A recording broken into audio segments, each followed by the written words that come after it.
तो movie start होती है और हम एक सिक्योरिटी गार्ड को देखते हैं जिसे कुछ आवाजें सुनाई दे रही थी। तो वो टॉर्च लेकर आसपास चेक करता है पर उसे कोई दिखाई नहीं देता और सीन यहीं पर कट हो गया। इसके बाद हम जाते हैं फ्लैशबैक में और यहाँ पर हमें रायली नाम की एक लड़की दिखाई जाती है जिसका अभी अभी एक नए स्कूल में एडमिशन हुआ है। इसके साथ इसके डैड भी हैं जिनका नाम है क्रिश और वो इसी स्कूल में इंग्लिश के टीचर हैं। क्रिश जब अपनी क्लास में पढ़ा रहे होते हैं तो हमें क्लास की सबसे ज्यादा शरारती लड़की दिखाई जाती है जिसका नाम ट्रेसी था और वो क्लास में ही फोन में कुछ और देख रही थी। यहीं पर रायली भी मौजूद है और यहाँ पर हम एक और कैरेक्टर को देख पाते हैं। कायला क्रिश को देखते ही उसकी तरफ मोहित हो चुकी है और वो बार बार क्रिश को अलग अलग तरह से देख रही है। कायला को जब पता चला कि रायली उसकी ही बेटी है तो वो ज्यादा देरी न करते हुए तुरंत ही उससे फ्रेंडशिप कर लेती है और वो उसे काफी अच्छे से ट्रीट भी कर रही है ताकि रायली भी जल्दी से जल्दी उस पर ट्रस्ट करने लगे।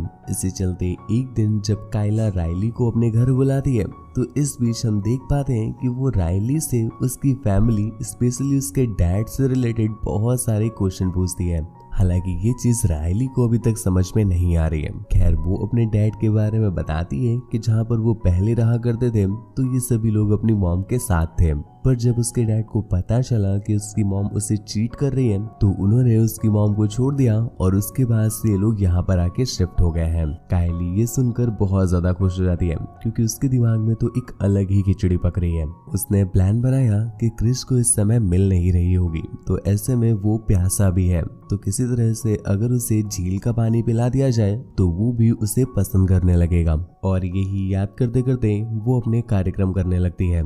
कायली के लिए ऑलमोस्ट सब कुछ सेट हो चुका है पर ट्रेसी यहाँ पर उसके काम में विघ्न डाल रही है क्योंकि ट्रेसी भी अब रायली के साथ फ्रेंडशिप बढ़ाने की कोशिश कर रही है क्योंकि उसका दिमाग भी उसी तरफ जा रहा है। तो वो रायली के पास जाकर उसे समझाती है कि उसे ट्रेसी से दूरी बनानी चाहिए क्योंकि वो बिल्कुल भी अच्छी लड़की नहीं है। वो अक्सर टीचर्स के पीछे पड़ जाती है। इवन उसने तो पिछले साल अपनी ही क्लास के टीचर के साथ कायला स्कूल से जब घर पहुंची तो वो देखती है कि उसकी मॉम काफी तैयार हो रही है। पूछने पर पता चला कि वो डेट पर जा रही है।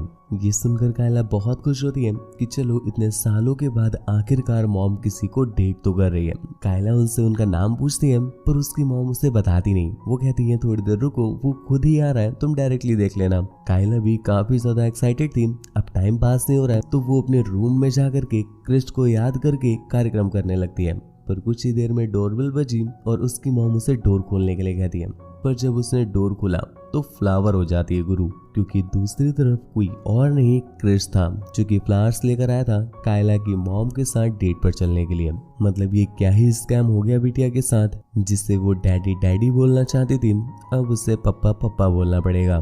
कायला की ऑलरेडी फायर हो रखी है तो वो बस इतना चाहती है कि किसी तरह से इनकी डेट कैंसिल हो जाए। तो वो क्रिश के लाए हुए फ्लावर्स में पानी भरकर उसके सूट पे गिरा देती है और ऐसे प्रिटेंड करती है जैसे गलती से हो गया हो। अब क्रिश का सूट खराब हो गया है तो वो बाहर भी नहीं जा सकता तो कायला उन्हें सजेस्ट करती है कि वो लोग घर पर ही डेट कर सकते हैं और खाना उन दोनों के लिए वो बना देगी। अब ऑप्शन तो है भी नहीं तो क्रिश को उनकी बात माननी पड़ती है और रात में जब क्रिश अकेला था तो कायला उसके पास जाती है और किसी तरह से उसे झील का इनविटेशन देती है पर क्रिश तो कुछ समझ ही नहीं पाता। अगले दिन कायला को पता चला कि रायली अभी भी ट्रेसिया से बात करती है तो वो रायली के पास जाकर उसे समझाती है कि तुम अभी भी ट्रेसिया से क्यों बात कर रही हो, तुम्हें नहीं पता वो तुम्हारे डैड के पीछे पड़ी है और पिछले साल भी उसने एक ऐसे ही टीचर को फंसा दिया था। पर इस बार रायली उससे कह ही देती है कि मुझे पता है कि ट्रेसिया ने नहीं बल्कि ये सब कुछ तुमने किया है और ये बात मैंने पूरा स्कूल जानता है कि तुम टीचर्स के साथ ऐसी करती रहती हो। कायली को ये सुनकर बहुत ज्यादा गुस्सा आया तो वो ट्रेसिया को सबक सिखाने के लिए उसके पास चली जाती है और उसे ज्ञान देते हुए कहती है कि वो क्रिस का पीछा छोड़ दे। पर इश्क में चूरा सिक या लैला जब तक पेले न जाए तब तक वो समझे है क्या जो इतने प्यार से ये समझ जाएगी। तो वो भी घंटा नहीं समझती।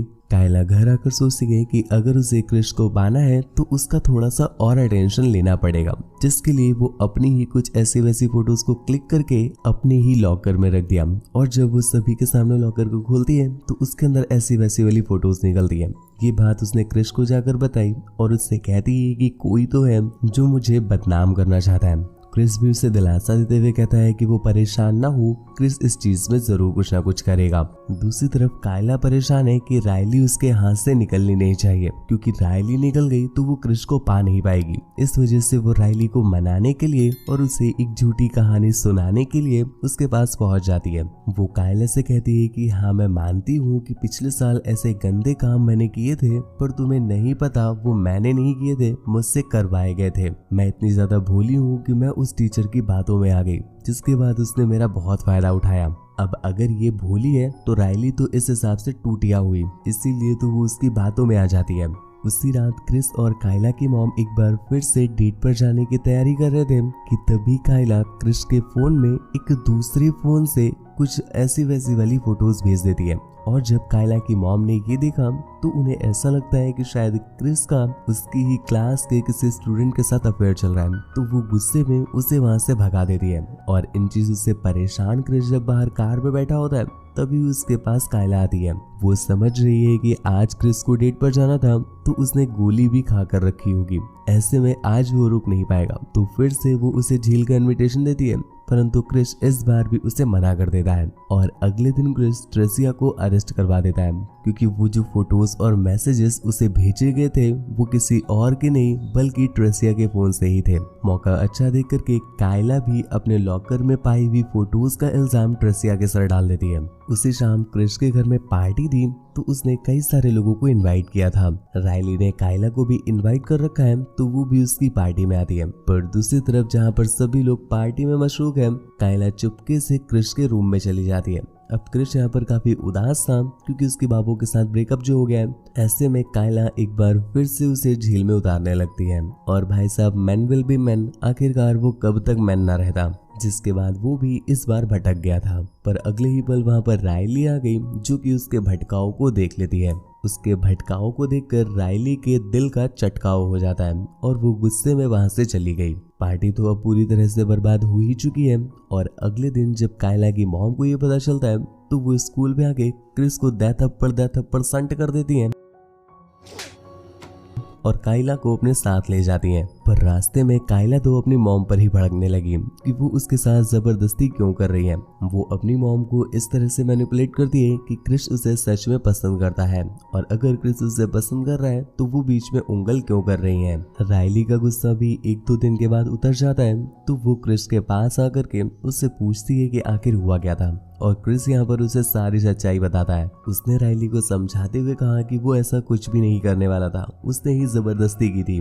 रायली भी उसकी बात मान जाती है क्योंकि कायला के बारे में उसे ऑलरेडी पता था, पर वो उनसे प्रॉमिस लेती है कि वो कायला से दूरी बनाकर रखेंगे। क्रिस भी इस बात पर हाँ कर देता है और आखिरकार रायला भी उसे माफ कर देती है। अगले दिन कायला ट्रेसिया को मिलने के लिए एक कोपचे में बुलाती है और यहाँ पहुंचकर उसने बताया कि उसने ही उसे फंसाया था। ये सब कुछ बताते बताते वो अचानक से खुद को ही हर्ट करने लगी। ट्रेसिया को बिल्कुल भी समझ नहीं आता कि कायला आखिरकार ये सब कुछ कर क्यों रही है। अगले ही पल हम देख पाते हैं कायला ने क्रिस को आते हुए देख लिया था, तभी वो इस तरह के नाटक पेल रही है। और इतने में ही क्रिस भी आवाज सुनकर वहां पहुंच गया तो कायला उससे कहती है कि ट्रेसिया ने उसे मारने की कोशिश की, जिस पर क्रिस उसे काफी डांटता है और पुलिस को कॉल करके ट्रेसिया को एक बार फिर से अंदर करवा देते हैं। मतलब उस बेचारी की तो कोई गलती भी नहीं है और हर बार उसको ही लेनी पड़ती है। खैर, कायला जब हॉस्पिटल में है तो रायली उसके पास मिलने के लिए आती है। हालांकि रायली उससे बहुत ज्यादा नाराज है, पर कायला उसे किसी तरह से मनाती है और उसे सब कुछ ठीक करने बोलती है। रायली भी उसकी इस बात पर एग्री कर सकती है, पर अगर वो उसकी एक शर्त माने तो।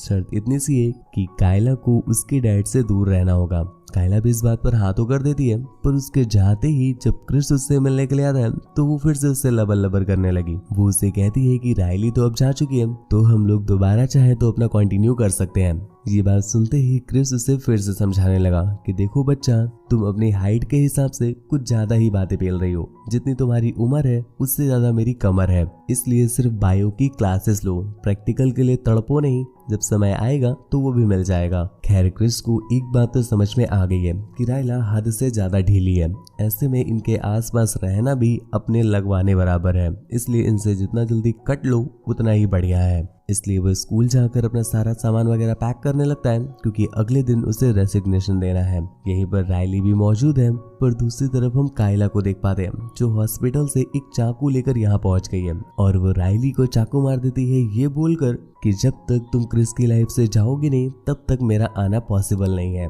और इसके बाद वो चाकू लेकर सीधा पहुंच गई क्रिस के पास। वो उस चाकू को क्रिस की गर्दन पर रखकर उसे समझाती है कि बाबू प्लीज बात मान जाओ, पर बाबू तो उसे उठा के पटकाए देते हैं। लेकिन कायला भी झट से उन पर दोबारा वार कर देती है जिस वजह से क्रिस नीचे गिर गया। दूसरी तरफ सिक्योरिटी गार्ड को भी समझ में आ गया था कि अंदर कुछ तो बवाल चल रहा है, तो वो टॉर्च लेकर वहां पर देखने आया, पर इतने में ही कायला पीछे से उस पर भी अटैक कर देती है। रायली कायला को रोकने के लिए आगे बढ़ती है और उसे पता चला कि रायली का भी काम खत्म नहीं हुआ है, तो एक बार फिर से वो उस पर अटैक करने लगी, पर इतने में ही क्रिस मौका देख करके पुलिस बुला लेता है और फाइनली कायला पकड़ी गई, जिसके बाद उसे अरेस्ट कर लिया गया और इन्हें मेडिकल फैसिलिटीज दी जाती है। मूवी के एंडिंग में हम देख पाते हैं क्रिस और रायली अब एक दूसरी जगह पर रहते हैं और यहाँ पर वो काफी खुश भी हैं, पर इतने में ही हमें कोई शैडो दिखाई दी जो कि उन पर नजर रखे हुए थी। अब ये कौन है हमें भी नहीं पता। मूवी यहीं पर एंड हो जाती है। तो गुरु आपको मूवी कैसे लगी नीचे कमेंट करके जरूर बताना। ऐसी ही और भी ज्यादा इंटरेस्टिंग मूवीज के लिए चैनल को सब्सक्राइब करना ना भूलें। चैनल को अभी ही सब्सक्राइब कर लीजिए क्योंकि जो यहाँ है वो और कहीं नहीं। मुझसे बात वगैरह करनी हो या मुझे देखना चाहते हैं तो आप मुझे इंस्टाग्राम पर फॉलो करके मैसेज कर सकते हैं। मेरी इंस्टा ID आपको स्क्रीन पर दिख रही है और लिंक नीचे डिस्क्रिप्शन में दिया हुआ है।